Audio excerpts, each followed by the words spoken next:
ये हमारी पहली कैच हुई है मॉडल स्नैक हेड मॉरिज़ो फ्रॉक से।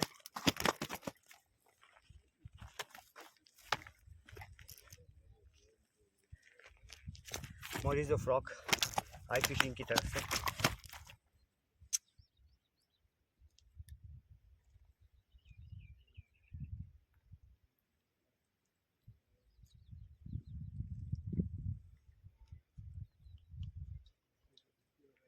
यह है मेरी तीसरी कैच। ये आप देख सकते हो, ये हमारी तीसरी कैच है। हम लोग मॉरिज़ो फ्रॉक से खेल रहा हूँ मैं। बहुत सारे शॉट मैंने मिस भी किए हैं आज शायद टाइम हमारा उतना अच्छा है नहीं।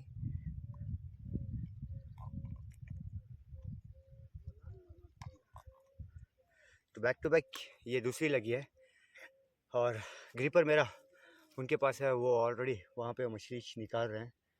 तो इंशाल्लाह देखते हैं आई फिशिंग स्टोर।